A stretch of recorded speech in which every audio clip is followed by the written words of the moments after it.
Hola, hoy vamos a hablar de la transición monetaria más importante de la historia de la humanidad, la transición de dinero en efectivo, que le llamamos moneda fiat, a criptomonedas.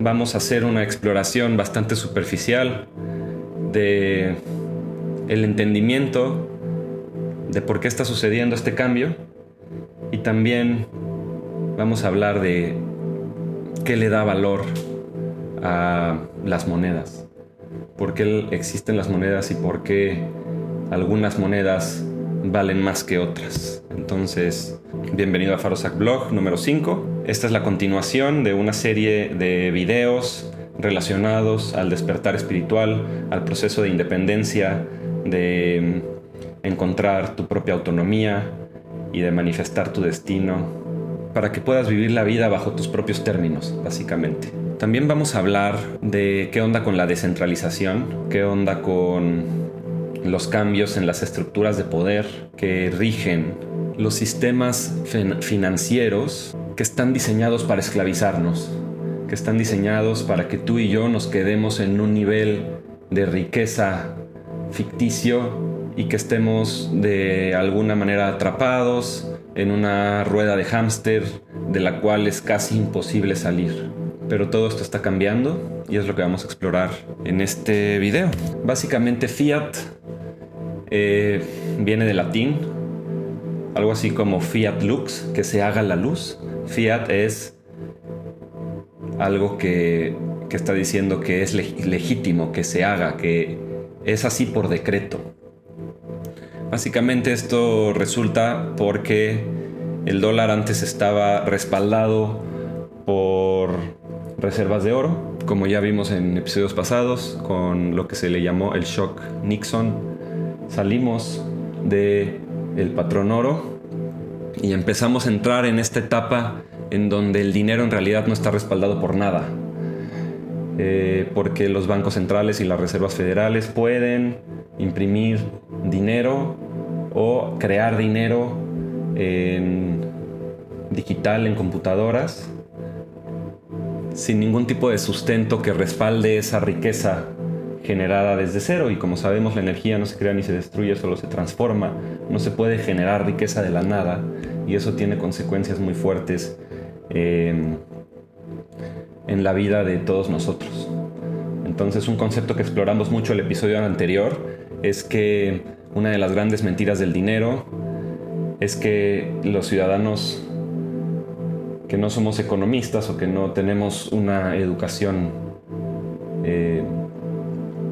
muy avanzada en estos temas, no podemos entender cómo funciona el mercado, no podemos entender qué onda con la cuestión monetaria y que se lo debemos de dejar a los especialistas y a los gobernantes, ¿no? Otra mentira es que ellos tienen nuestro mejor interés de por medio y que al estar esto en las manos de estos especialistas todo funciona mejor porque ellos saben mucho mejor que todos nosotros lo que hacemos, lo que se debe hacer con el dinero y con las reservas de riqueza. Otra mentira es la mentira de la deuda y el crédito, en donde está obviamente muy vinculado con la creación de riqueza de la nada. Y también entender que el dinero fiat no solo es dinero en efectivo, también es dinero digital.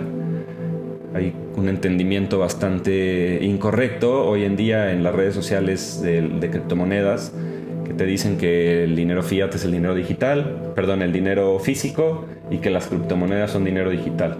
Eso es incorrecto. Las monedas fiat, peso, euro, peso, hay varios tipos de peso mexicano, peso argentino, por ejemplo, la libra, para Rusia el rublo, para China el yuan, ¿no? Eso es fiat.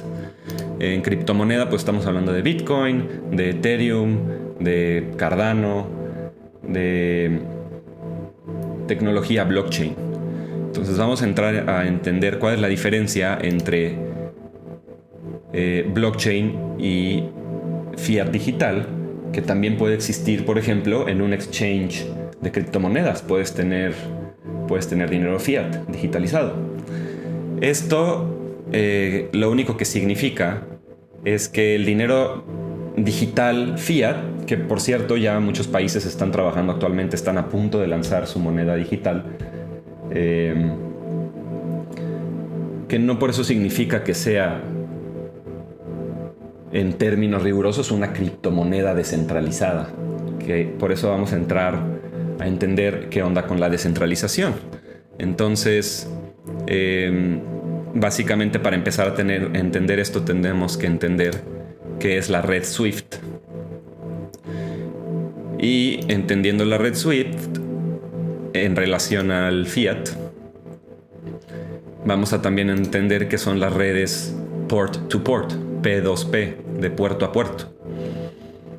Estas redes puerto a puerto existen desde hace mucho. Por ejemplo, cuando se creó LimeWire, seguramente si algunos de ustedes no son muy jóvenes se van a acordar de la plataforma de torrents LimeWire. Muchos de nosotros en los 90s, cuando empezábamos a bajar música, bajabas cuando se podía y fue legal por un periodo de tiempo usar LimeWire, pues bajabas una canción que estuviera popular y podías ver cómo literalmente se iba llenando la barra de progreso de descargar solo una canción, porque obviamente pues en esos tiempos el internet era mucho más lento y te conectabas de tu puerto, que es tu red de internet relacionada con tu dirección IP, con la dirección IP de alguien más que tiene otro servidor que está haciendo una conexión contigo para directamente pasarte esa información, ¿no? Esa información también puede ser dinero digital que va de una cuenta a otra, de un servidor a otro. En la red Swift esto ocurre de manera centralizada, que significa que si quieres que haya una transacción, tú te tienes que comunicar con tu banco, después tu banco se tiene que comunicar con la red de Swift. Esa red se comunica con el banco del receptor de la transacción y el banco del receptor de la transacción después le deposita a la cuenta de ese receptor el dinero.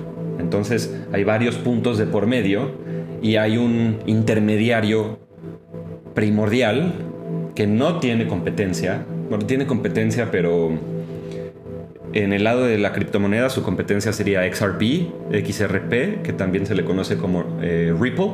Pero también, por ejemplo, Rusia tiene una especie de competencia de la red Swift, que ellos mismos la crearon, pero que obviamente no tiene la capacidad que tiene la red Swift para hacer transferencias interbancarias. Cada vez que todos nosotros nos metemos a nuestra aplicación bancaria y realizamos una transferencia, estamos utilizando la red de Swift. Eso por un lado. Entender que esto es algo completamente centralizado y que de alguna manera es como una mafia, pero también es una utilidad, porque nosotros decidimos utilizar eso y los bancos se asocian con esta empresa, que es una empresa, no es algo así como un servicio público a la humanidad, es una empresa que tiene accionistas. Y la empresa no es en realidad que esté controlada por alguien en específico, pero está controlada por el grupo de accionistas más poderosos. Este grupo de accionistas poderosos tienen el poder en sus manos de, por ejemplo, negarle el uso de Swift a Rusia, que es algo que está pasando ahorita.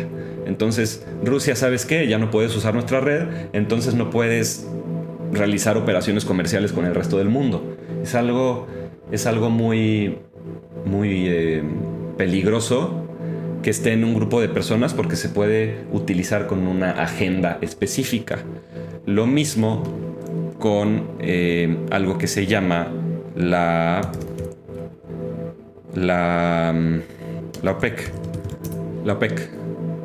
Ok, la Organización de Países Exportadores de Petróleo, la OPEC. Es similar a este punto de Swift, pero es como un cartel petrolero, pero al utilizar cartel no quiere decir que sea ilegal. Opera igual que un cartel porque utiliza sus conexiones para manipular el mercado del petróleo, pero es legal porque está compuesto de países que tienen mucho poder en la industria del petróleo. Se unieron y se volvieron como un cartel legítimo, porque como esos gobiernos son legítimos, entonces la OPEC es legítima. Pero resulta que muchos están peleados con la OPEC, y aquí entramos en una cuestión que tiene que ver mucho con el dinero fiat, que en realidad sí está de alguna manera respaldado a un bien, a un activo, que podemos decir que es un activo tangible, que es el petróleo, que muchas industrias necesitan petróleo, todos necesitamos petróleo, necesitamos por ejemplo gasolina, y entonces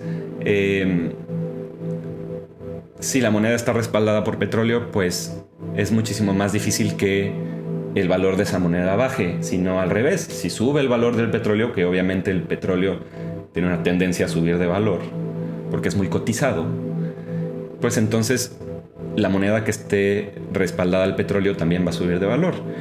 Aquí, ¿qué pasó? Que empezó una especie de guerra por cuál es la moneda oficial para tradear, para hacer intercambios, transacciones de petróleo. Entonces empezamos a entrar en la cuestión del petrodólar. Para entender un poquito esta cuestión, te voy a poner un fragmento de un video que está fundamentado en lo que este periodista escribió, este autor, en este libro que se llama The Colder War. Y pues simplemente vamos a verlo. El petróleo es un dispositivo, ¿no? Para empezar, nos está diciendo que esto es un dispositivo, básicamente para no usar la palabra fraude, para no utilizar la palabra esquema fraudulento. Es algo que estos políticos inventaron, especialmente ¿quién? Kissinger y Nixon. De entrada ya nos dijo eso. Y entonces entra el narrador y nos dice que el nivel de calidad de vida de todos los americanos se remonta a los desiertos petroleros de Arabia Saudita. Entonces, después de que ocurrió la crisis árabe en los años 70, ¿qué pasó con los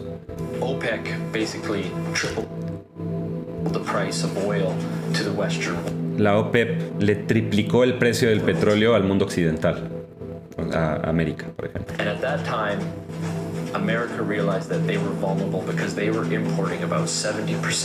Se dio cuenta Estados Unidos de lo vulnerable que era su economía y su dólar, no solo porque ya estaba la crisis de la inflación, sino también porque se dieron cuenta que la OPEP tenía demasiado poder, porque ya les había triplicado el valor del petróleo, el precio del petróleo.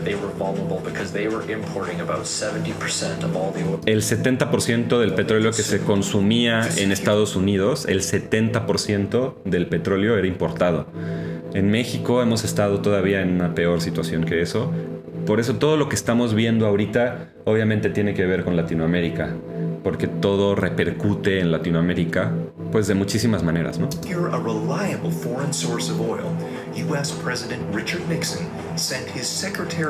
Entonces Nixon mata a su secretario de Estado y a su asesor de seguridad nacional a hablar con los poderosos de Arabia Saudita, ¿no? Y hacen un pacto. ¿Cuál fue ese pacto? Saudi Arabia era el mayor productor de petróleo del mundo.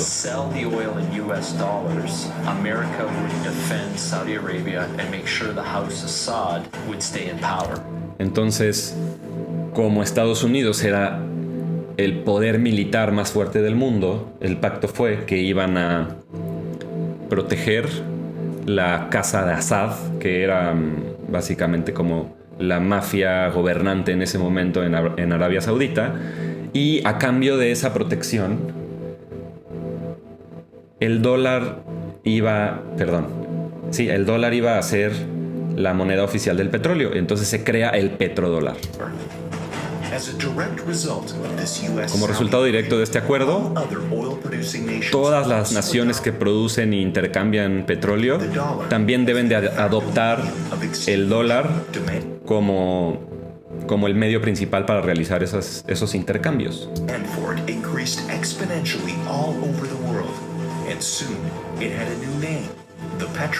Entonces el petrodólar, el dólar sube de valor en ese periodo, obviamente, porque fue de alguna manera un pacto brillante o una idea brillante, aunque por supuesto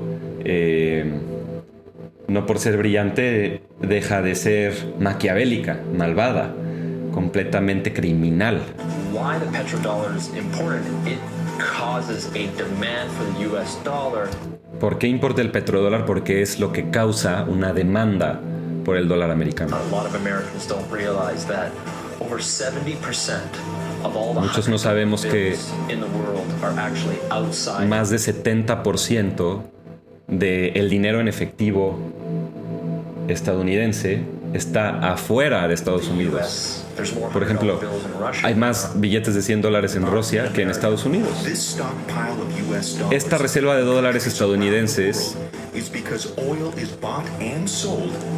se debe a que el petrodólar se volvió la moneda del petróleo. O sea, básicamente obligaron a los países del mundo a tener reservas de dólares para poder con esas reservas hacer sus intercambios de petróleo. Entonces, lo que lograron fue inflar artificialmente el valor del dólar. Petrodollars, such as gold or a basket of currencies, or if China and Russia start trading in yuan and ruble rather than US dollars, that demand isn't there. And the way of life for the average American will be done. Ok, entonces lo que dice es que no estamos conscientes de qué pasaría si se termina, si el petróleo de repente en vez de cotizarse en dólares se cotiza en oro o en varias monedas al mismo tiempo, o si China y Rusia comienzan a comerciar en rublos o en yuanes. Entonces la demanda mundial para el dólar estadounidense de repente ya no existe. ¿Y qué va a pasar? La calidad de vida del ciudadano promedio, aquí él se está refiriendo al estadounidense promedio, pero todos los que vivimos en el continente americano nos hemos visto afectados por estos fenómenos. No solamente les afecta a los estadounidenses, nos afecta a todo el mundo, y a los más pobres nos afecta todavía más. Entonces por eso dice, cuando esto suceda va a ser peor que la Gran Depresión.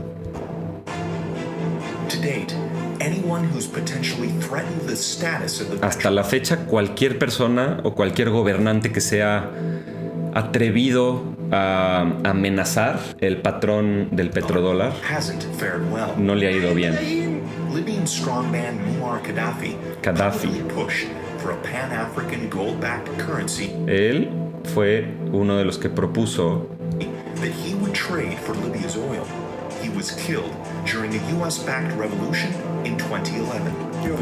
fue matado en una revolución apoyada por los militares estadounidenses en 2011 por proponer que él le iba a comprar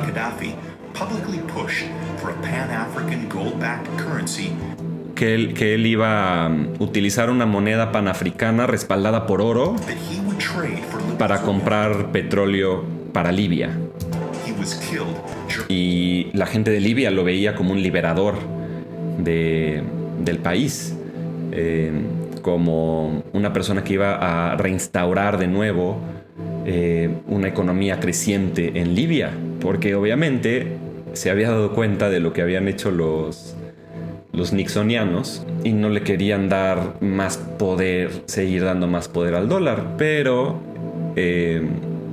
la militancia estadounidense tiene tanta fuerza y hay algo que se llama el Industrial Military Complex.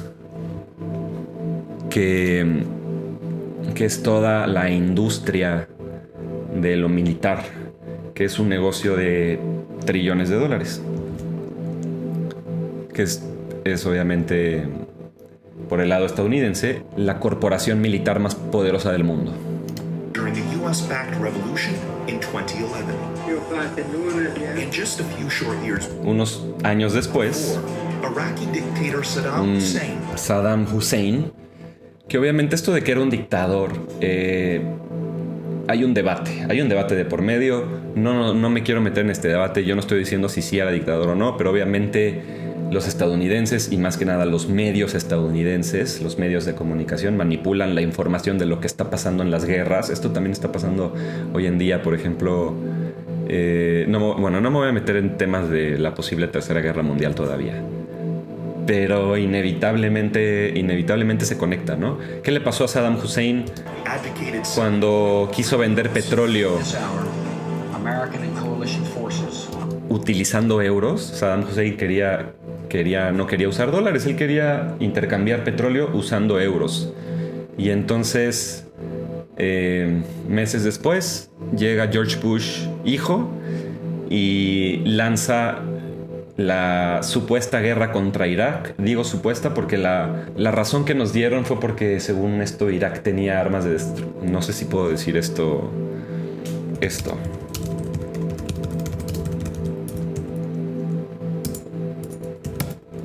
Se supone que esto tenía Irak, pero resultó que no era cierto. are in the early stages of military operations to disarm Iraq. the US Entonces dijo que iban a desarmar a Irak, ¿no? under the guise of looking for Bajo el pretexto de buscar Iraq did not have any weapons of mass destruction. estas cuestiones. And interestingly enough, Pero dice, Irak no tenía esto. Curiosamente, después de que los estadounidenses invadieron Irak, put in their own toman control, meten a su propio pseudogobierno en Irak, whole concept of selling oil in euros todo el concepto de never surfaced again. vender petróleo en euros, que es lo que quería hacer Saddam Hussein, ya nunca más fue tema. Nunca más después de la guerra de Irak volvió a ser tema hasta hoy. No hoy específicamente, hasta lo que está sucediendo hoy en términos geopolíticos, que se vendiera petróleo en otra moneda que no fuera el dólar. Many countries resent the current petrodollar system, Esto le afecta a muchos países and their leading spokesperson is none other than Russian President Vladimir Putin. y principalmente el líder que le da voz a todos los países que se ven afectados por el petrodólar es Putin. Americans should be very worried about what Putin can do. There is a new Cold War going on. Dice que tenemos que tener mucho cuidado de lo que puede hacer Vladimir Putin, porque hay una posibilidad de una nueva guerra fría, Yes, ¿no? the Colder War. That is exactly what's going on. And who's in the center of this push? ¿Y quién está en el centro de todo esto? And the petrodollar is so crucial to the Colder War. Y el petrodólar es tan crucial que lo único que mantiene en pie al dólar, la economía estadounidense, es el petrodólar. Very clear. Y déjame ser muy claro, If the petrodollar si dies, se muere el petrodólar, so does America as a también la economía estadounidense como un superpoder, ¿no? Entonces, como vimos, todo este relajo empieza por el control de la OPEP a Estados Unidos. Te quiero leer nada más este pedacito que dice que un cartel se define como una asociación de fabricantes y proveedores. Su propósito es mantener precios altos y restringir la competencia. En ese sentido, la Organización de Empresas Exportadoras de Petróleo no es solo un cartel, sino uno influyente y exitoso. Se asemeja a un cartel de múltiples maneras. Su comportamiento anticompetitivo y anticonsumidor ha permanecido en el centro del debate. El Senado de Estados Unidos, obviamente, ha visto varias discusiones acaloradas sobre su actitud. Es decir, es un tema muy controversial. Sin embargo, los planes para castigar al cartel han fracasado principalmente por su influencia en el mercado del petróleo internacional. responsable del 43% del consumo total del petróleo, el poder de la OPEP es difícil de desafiar. El Congreso no toma ninguna medida porque puede resultar en represalias y las empresas estadounidenses se verán perjudicadas. Los países de la OPEP son los mayores productores de petróleo de Oriente Medio y África, y esto les otorga un inmenso poder y influencia sobre el mercado petrolero. Entonces, entendiendo un poquito de qué onda con la guerra del petróleo, podemos empezar a entender qué onda con qué es lo que sustenta el valor de fiat, y también por qué la centralización de todas estas de economías o sistemas financieros de distintas industrias, aunque de nuevo la principal industria es la industria de las transacciones. Las monedas son el negocio más jugoso del mundo. ¿Quién tiene el poder de las transacciones? Es el que tiene el poder, básicamente, quién es el intermediario de todas las industrias. Es lo peor que le ha pasado también al sistema de libre mercado o a la historia de las ideas de la libertad a través del comportamiento humano. Entonces, ya tenemos que se vienen las criptomonedas por toda esta cuestión de la tecnología blockchain, que está habilitado por un mecanismo que permite la descentralización por su naturaleza de conexión de puerto con puerto y de un sistema de nodos descentralizado. Esto se entiende en esta gráfica que tengo, que aquí te ejemplifica cómo es visualmente cómo es un sistema centralizado, cómo es un sistema descentralizado y un sistema distribuido, que básicamente es la descentralización, pero conectada en todas direcciones. Como vemos, la centralización es piramidal. La centralización es, de muchas maneras, una especie de juego desigual, porque los que tienen el poder de la centralización están jugando bajo reglas diferentes que los que nada más utilizan el servicio centralizado.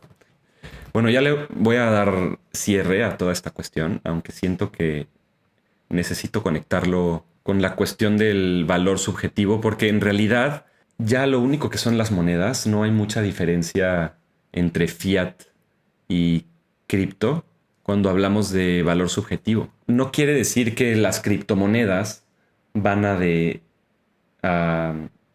hacer que desaparezca el dinero fiat. De hecho, yo no estoy planteando que haya una competencia directa entre el dinero, entre criptomonedas y fiat. De hecho, para comprar criptomonedas las tienes que comprar con fiat. No hay otra manera. Bueno, la única otra manera sería minando. Sí te quiero explicar qué es minar rápidamente, porque resulta que para el proceso del blockchain, lo que es el blockchain es la tecnología que permite que existan las criptomonedas. Y básicamente está basado en estas redes de puerto a puerto que hacen que se puedan validar bloques de información en estas cadenas de bloques de información que una vez que se vuelven parte de esa cadena ya no se pueden alterar, ya no se pueden modificar. Y en muchas de estas blockchains es un proceso completamente transparente.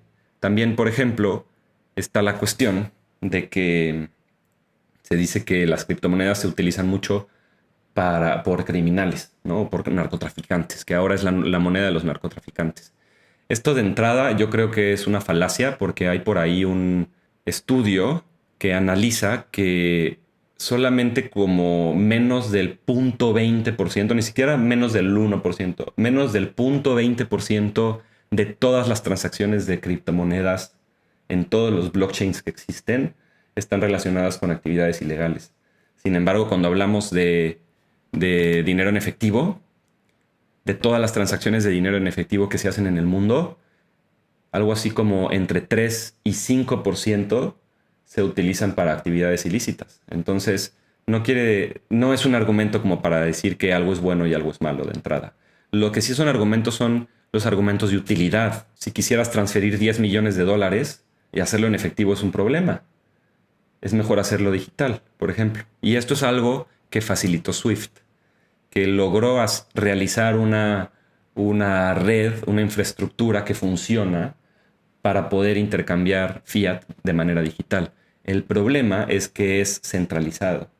Y al ser centralizado, así como la OPEC es una manera de centralizar el poder de la industria del petróleo, la SWIFT es una manera de centralizar el poder de la industria de las transacciones monetarias. Lo que hacen las criptomonedas a través de la tecnología blockchain es que permiten la descentralización. Voy a cerrar. Creo que fue importante explorar lo del petrodólar. Algo que también quería platicarte es que todo lo que está pasando con el dinero fiat sigue teniendo mucho que ver con lo que está pasando con el gobierno. De hecho, te quiero compartir esta nota. Dice que mientras los estadounidenses luchan con los precios récord de la gasolina y el diésel, la administración de Mr. Joe Biden está aprovechando las reservas estratégicas de los Estados Unidos y está enviando petróleo al exterior. El mes pasado se exportaron más de 5 millones de barriles de petróleo a Europa y Asia, ya que el precio promedio de la gasolina en todo el país alcanzó los $5 por primera vez en la historia. Aquí tenemos esta gráfica que muestra el precio en dólares del petróleo. ¿Qué es la reserva estratégica de petróleo? Es la reserva energética más grande del mundo, básicamente. Está en el Golfo de Estados Unidos. Es un complejo de 4 sitios, con profundas cavernas subterráneas de almacenamiento, creadas en domos de sal a lo largo de las costas del Golfo de Texas y Luisiana. Es administrado por el Departamento de Energía y fue creado en el 75 para compensar cualquier interrupción futura en el suministro de petróleo. Fue diseñado para uso de emergencia, como desastres naturales y eventos como el embargo de petróleo de la OPEP, que fue justamente lo que analizamos, ¿no? No para compensar los altos precios debido a decisiones políticas o condiciones del mercado. Actualmente el SPR, la Reserva de Petróleo Estratégica, es el mayor suministro de petróleo de emergencia conocido en el mundo. Y en marzo el presidente Biden ordenó la liberación de 1 millón de barriles de petróleo por día hasta el mes de octubre. Y entonces ahora esta reserva ha alcanzado su nivel más bajo desde 1986. Esto es muy peligroso por todo lo que está pasando con los precios del petróleo. Lo mismo es que lo que está pasando con que Vladimir Putin ya no quiere comprar petróleo utilizando dólares. China está comprando muchísimo oro porque quiere que el yuan vuelva a tener el valor que quieren que tenga, porque va a estar respaldado ahora por más oro de lo que estaba respaldado antes. Lo mismo está haciendo Rusia, comprando muchísimo oro para que el rublo ruso tenga más valor. Sin embargo, en realidad las monedas están regidas por una cuestión que se llama valor subjetivo. Y esta cuestión la explica muy bien este artículo. Tiene que ver con Megan Rapinoe, que ella es una superestrella del fútbol, del soccer femenil, que dice que a los hombres se les paga y se les compensa no necesariamente por lo que realmente han hecho.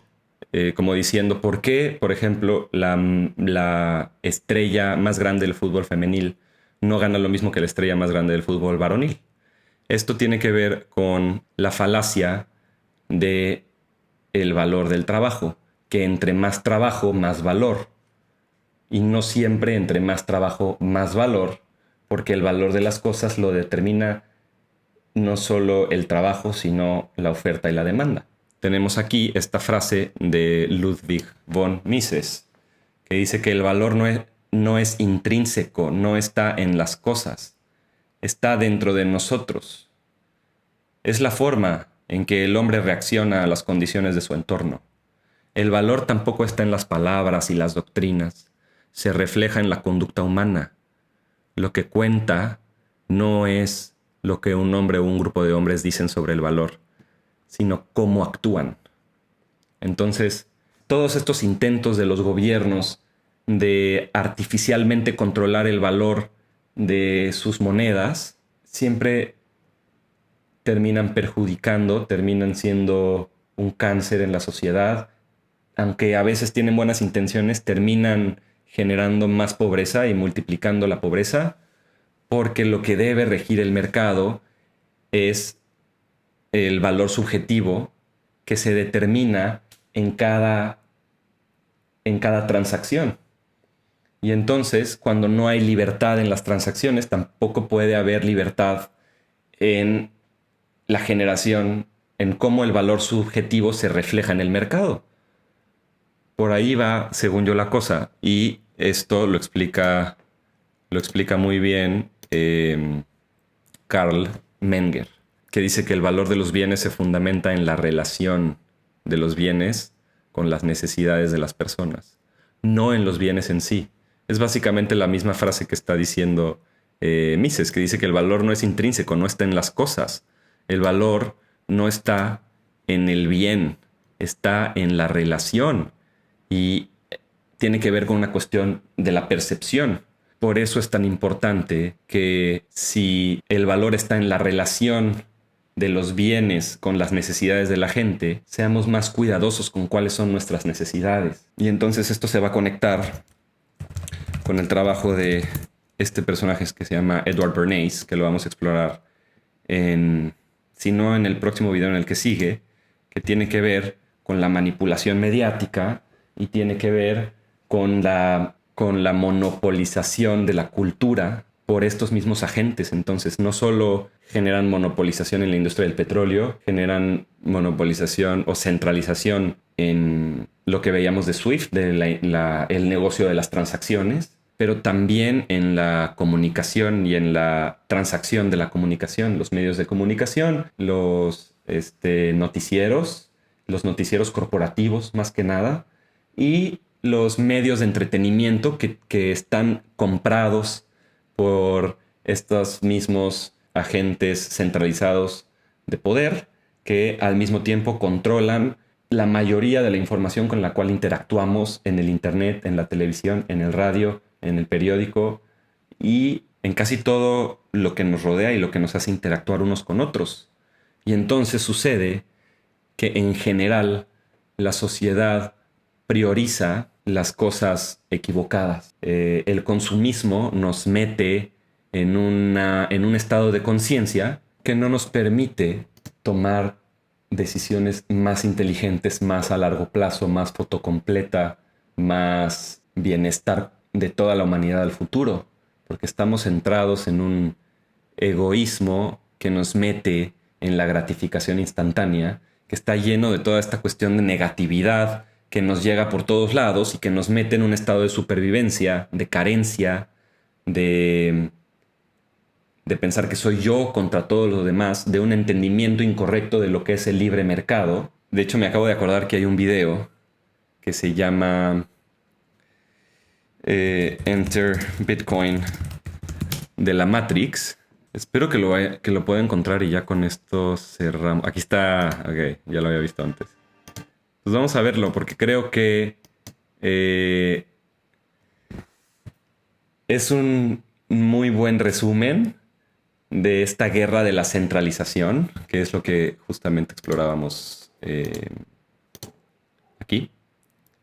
Esta es la guerra de la centralización y la descentralización, que por eso también te quiero decir que, por ejemplo, dice que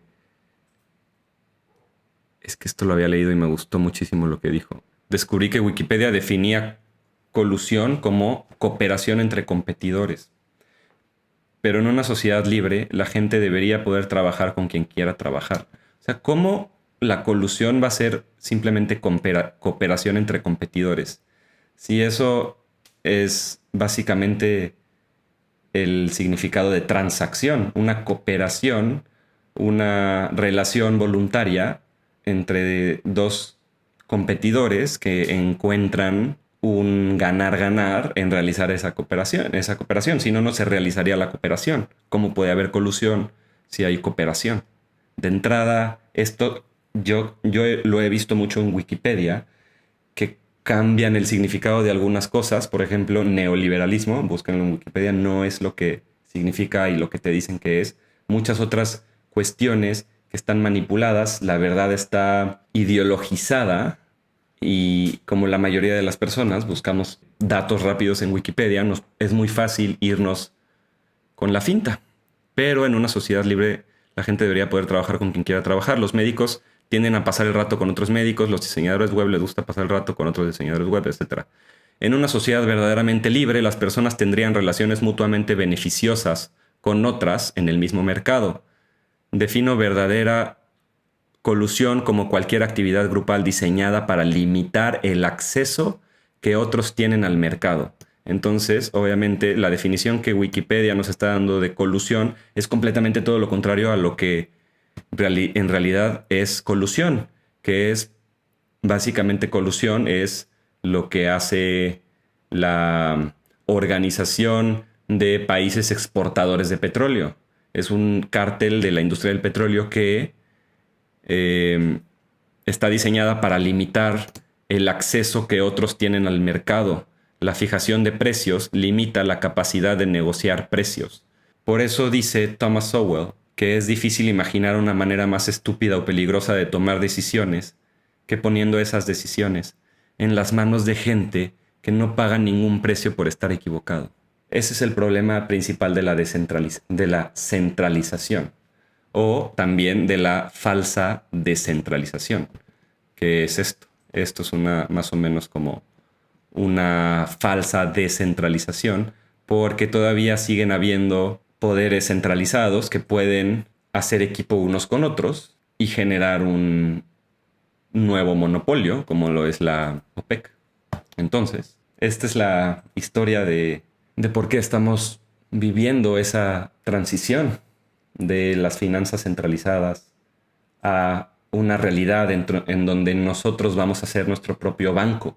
Hay un podcast en inglés que es de los más famosos de criptomonedas que me gusta mucho, te lo recomiendo si hablas inglés. Empaparte de algunos de esos episodios es buenísimo, se llama Bankless. Y me gusta mucho el nombre porque básicamente lo que te está diciendo es que hacia donde vamos es que tú eres tu propio banco. Pero básicamente es eso, que tú seas tu propio banco. Y esto tiene pues varios problemas, porque no hay un teléfono a cual puedas llamar y quejarte. No hay una red de soporte de servicio a cliente como lo puede haber en tu banco, en BBVA, por ejemplo.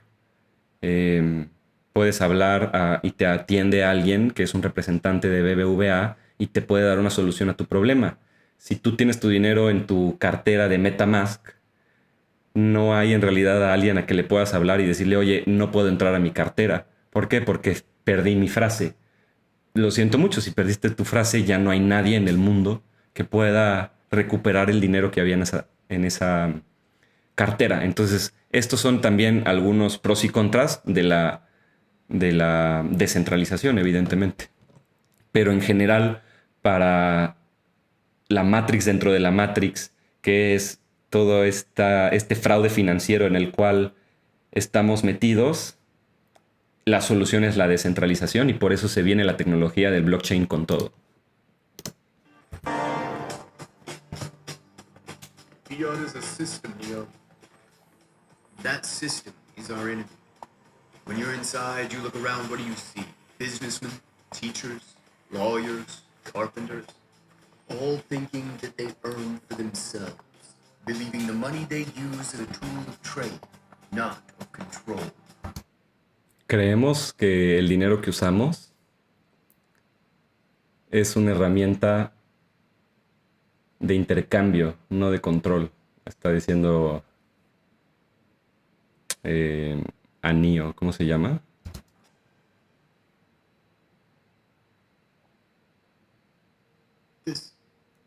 Morfeo. Ya me acordé, se llama Morfeo, Morpheus. Ok. Me encanta esto que cuando se separa todo, tienes al agente Smith que está representado como todas las consecuencias del sistema Fiat, que básicamente se regresa para apuntarte a ti en la cabeza. Y todo confundido, Neo le dice, ¿cómo esto no es el libre mercado? Pues no, claro que no, esto no es el libre mercado.